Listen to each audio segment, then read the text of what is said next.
इसलिए प्रत्येक जीवात्मा पुरंजन है और अभिज्ञात परमात्मा है जो सर्वज्ञ, सब जानते हैं। आप कितने भी बुद्धिमान सही पर सर्वज्ञ नहीं हो सकते। आप शास्त्रों के ज्ञाता हैं तो मशीनरी नहीं जानते, जो मशीन का जानकार है वो शास्त्र नहीं जानता। सब अपने अपने विषय के पंडित हैं, सबके विषय अलग अलग हैं, पर सर्वज्ञ तो नहीं हो सकते। पर परमात्मा है जो सर्वज्ञ है। हमने भगवान से कहा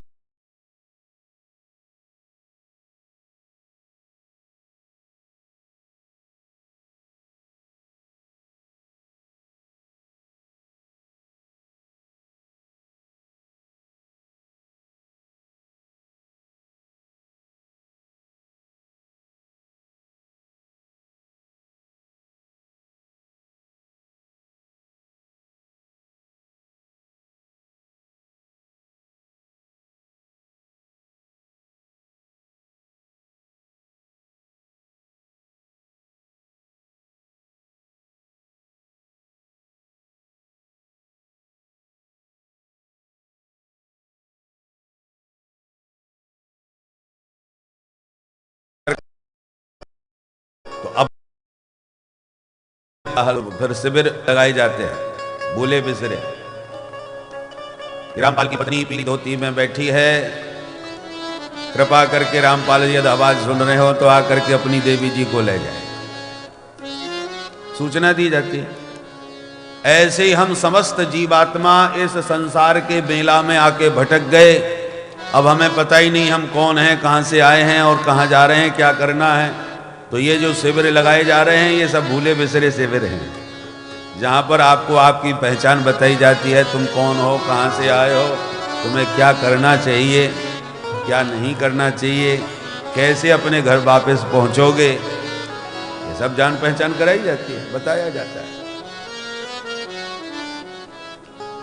हमारे ब्रह्मानंद जी महाराज ने अपने पद में ये भाव व्यक्त किया,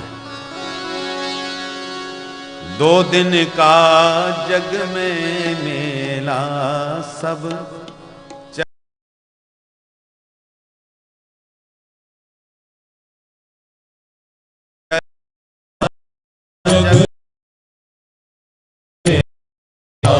चला चला घेरा। 2 दिन का जग में मेला सब चला चली का मेला। 2 दिन का जग में मेला सब चला चली का घेरा। कोई चला गया कोई जाए, कोई गठरी बांध से धाए।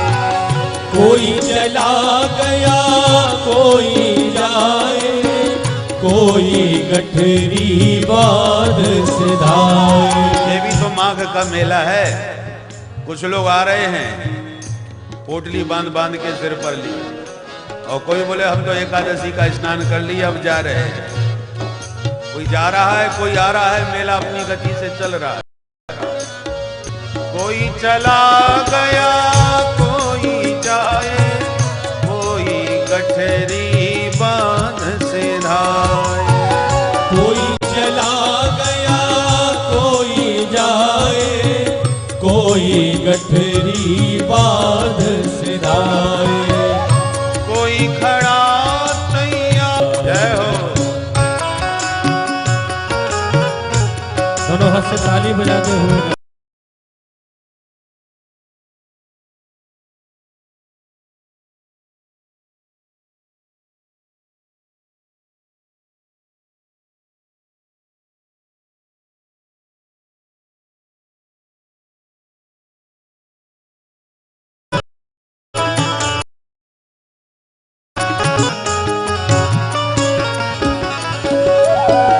माता पिता सुत नारी आई, अंत सहायक नाही।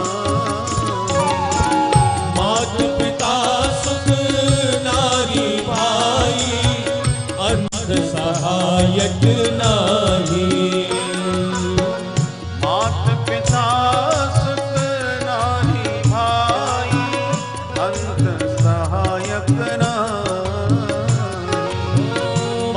पिता सुत नारी भाई, अंत सहायक नाही। फिर क्यों भरता पाप का ठेला रे, फिर क्यों भरता पाप का ठेला, चला चली का खेला रे, खेला रे, खेला रे। 2 दिन का जग में मेरा सब चला चली का खेला। ओ 2 दिन का जग में मेरा सब चला चली का खेला।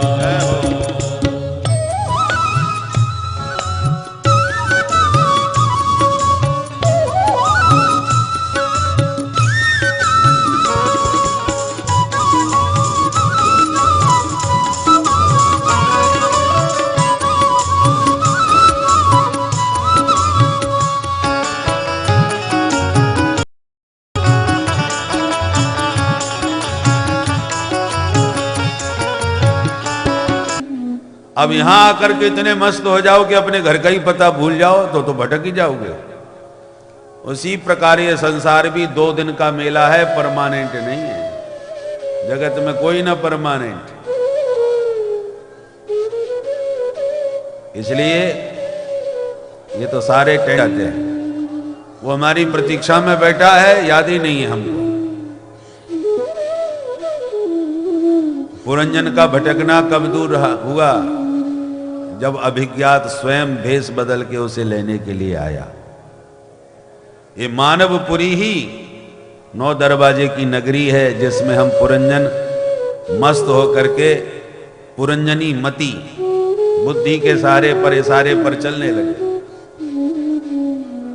अब गुरु साक्षात पर ब्रह्म सदगुरु के रूप में, संत के वेश में जब वही हमारा मित्र आएगा और हमें समझाएगा कि माया के ओ पुजारी, आगे की कुछ खबर है, इस घर से और बढ़कर एक दूसरा भी घर है। शर्मा जी, वर्मा जी, गुप्ता जी, पांडे जी, तिवारी जी, आप जो भी हैं 50 साल से हैं, 50 साल तक और बने रहेंगे। पर तिवारी जी केवल 100 साल के ही नहीं हैं, तिवारी जी तो उससे पहले भी थे और आगे भी रहेंगे, परंतु तिवारी नहीं रहेंगे।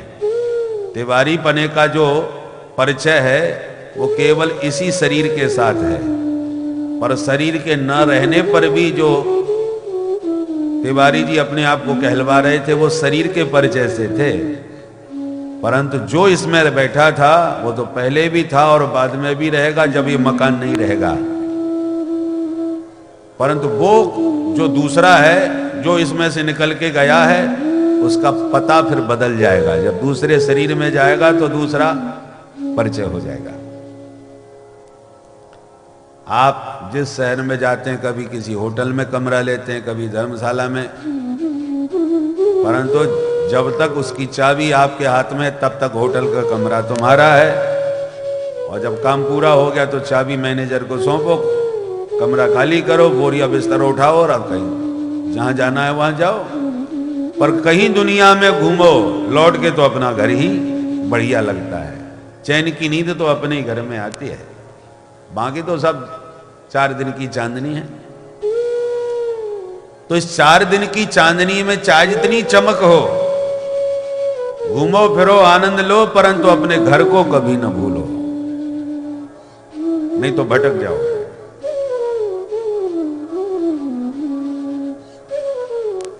ऐसा बढ़िया उपदेश दिया। देखो महापुरुष जो होते हैं ना, बातों बातों में गहरी बात कह जाते हैं। सुनने में तो कहानी जैसी लगी और बड़ी अच्छी मनोरंजन जैसी कहानी थी, पर कितना गंभीर संदेश एक छोटी सी कहानी के माध्यम से पुरंजन को दे दिया।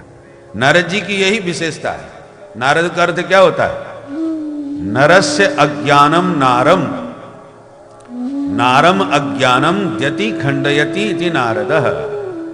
नर में जो उसका अज्ञान भरा है उसका नाम है नार, और नार रूपी अज्ञान को जो सर्वथा खंडित कर दे, समाप्त कर दे, उसका नाम है नारद।